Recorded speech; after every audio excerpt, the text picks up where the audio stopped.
Assalamualaikum warahmatullahi wabarakatuh. Alhamdulillah, puji syukur kehadirat Allah Subhanahu wa taala. Pada kesempatan yang berbahagia ini kita akan membahas mengenai pengantar energi dan peranannya dalam kehidupan. Tapi sebelum memulai perkuliahan ini, mari kita awali dengan membaca doa. Bismillahirrahmanirrahim. Allahumma inni as'aluka ilman nafi'an wa rizqan thayyiban wa amalan mutaqabbalan. Alhamdulillahirabbil alamin. Jadi yang pertama, untuk materi kuliah dasar konversi energi ini kita akan membahas mengenai definisi energi, yaitu sebuah kemampuan untuk melakukan kerja atau aktivitas. Energi dapat berupa energi mekanik, energi potensial, energi listrik, energi panas atau energi termal, dan berbagai bentuk energi yang lainnya. Nah, itu adalah pengertian dari energi. Nah, bagaimana dengan sumber energi? Kita ketahui sumber energi itu dapat berasal dari alam yang ada di lingkungan sekitar kita, ya, seperti energi matahari, energi angin, energi air, ataupun energi yang diperoleh dari bahan bakar fosil, ya. Energi ini dapat dimanfaatkan oleh manusia untuk menggerakkan berbagai aktivitas dalam kehidupan kita sehari-hari. Nah, supaya energi itu dapat dimanfaatkan, maka ada yang istilah yang disebut dengan transformasi energi atau konversi energi.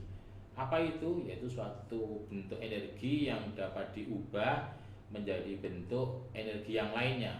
Ya, contohnya adalah energi listrik yang dapat diubah menjadi energi gerak, atau sebaliknya energi gerak yang dapat diubah menjadi energi listrik.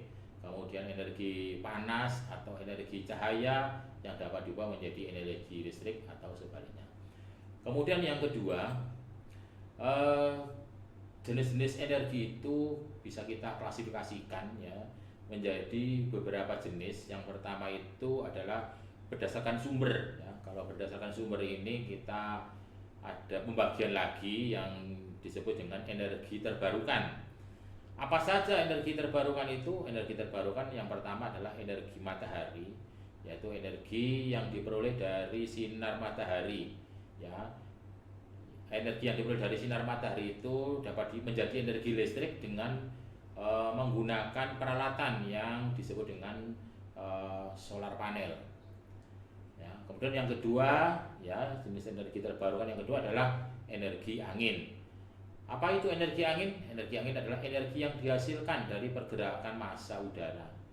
Nah, ini untuk bisa menjadi energi listrik ini, energi angin itu bisa digunakan sebuah peralatan yang namanya turbin angin atau wind turbine yang berfungsi untuk menangkap energi kinetik dari angin dan mengubahnya menjadi energi listrik.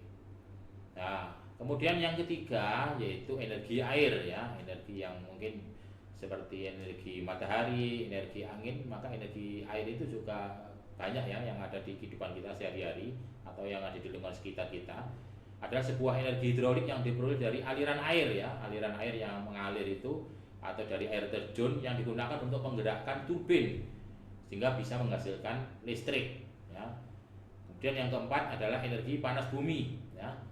Energi panas bumi adalah energi yang diperoleh dari panas yang tersimpan dari dalam bumi, ya. Sumber panas ini biasanya berasal dari magma, ya, atau batuan panas atau air panas yang berada di bawah permukaan bumi. Nah, kemudian energi berikutnya apa? Energi biogas. Ya, energi biogas ini adalah energi yang dihasilkan dari pemecahan bahan organik, ya, seperti limbah kotoran hewan oleh mikroorganisme dan menghasilkan campuran gas metana dan karbon dioksida yang menghasilkan listrik. Kemudian yang ketiga, jenis-jenis energi yang tidak terbarukan. Ya, energi yang tidak terbarukan ini mungkin yang selama ini banyak kita manfaatkan, ya, paling banyak kita manfaatkan dalam kehidupan kita sehari-hari. Apa saja itu energi tidak terbarukan? Yang pertama adalah energi batu bara. Energi batu bara ini diperoleh dari pembakaran batu bara, ya, yang merupakan bahan bakar fosil, ya. Batu bara ini digunakan untuk menghasilkan listrik melalui pembangkit listrik, ya, baik itu pembangkit listrik tenaga uap sebagai bahan bakar industri. Nah ini selama ini di Indonesia masih paling banyak ini ya penggunaan batu bara untuk menghasilkan listrik ya, ini paling banyak ya. Kemudian yang kedua, energi tidak terbarukan ya adalah energi minyak bumi.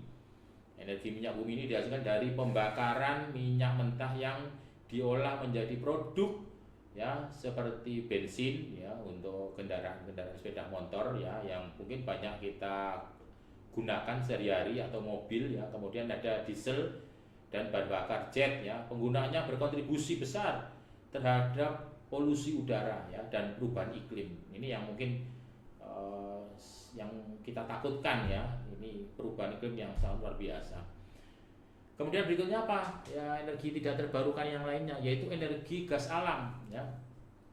Adalah energi yang berasal dari pembakaran gas metana yang diekstraksi dari lapisan bumi ya. Meskipun lebih bersih dibandingkan batu bara dan minyak bumi, gas alam ini tetap menghasilkan emisi karbon dioksida. Dan kemudian yang berikutnya apa? Yaitu energi nuklir.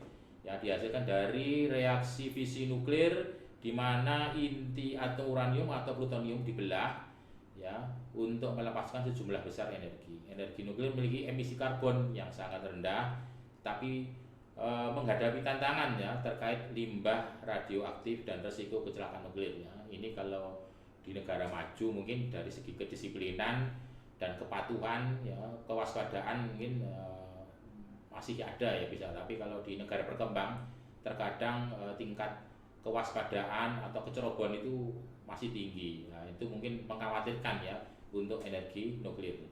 Kemudian berikutnya yang kelima yaitu mengenai berdasarkan bentuknya ya. Berdasarkan bentuknya itu ada beberapa jenis ya. Ada energi potensial gravitasi ya. Energi potensial gravitasi itu adalah energi yang dimiliki oleh suatu benda karena posisinya ya. Karena posisinya dalam medan gravitasi. Semakin tinggi posisi objek dari permukaan bumi, maka semakin besar energi potensial gravitasinya. Kemudian berikutnya apa? Energi potensial elastis ya. Energi potensial elastis adalah energi yang tersimpan dalam benda yang mengalami deformasi seperti pegas ya.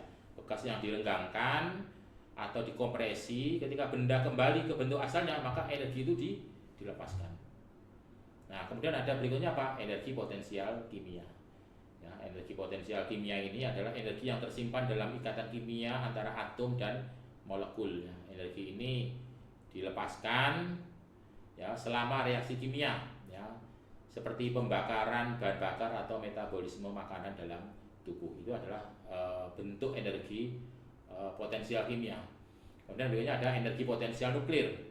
Nah, sebuah energi yang tersimpan dalam inti atom yang dihasilkan dari gaya nuklir kuat ya, yang mengikat proton dan neutron. Energi ini dilepaskan selama reaksi nuklir seperti fisi atau fusi nuklir. Nah, kemudian yang keenam ya, slide berikutnya yaitu mengenai berdasarkan bentuk juga, yaitu ada energi kinetik. Energi kinetik ini adalah energi yang dimiliki oleh suatu objek karena gerakannya.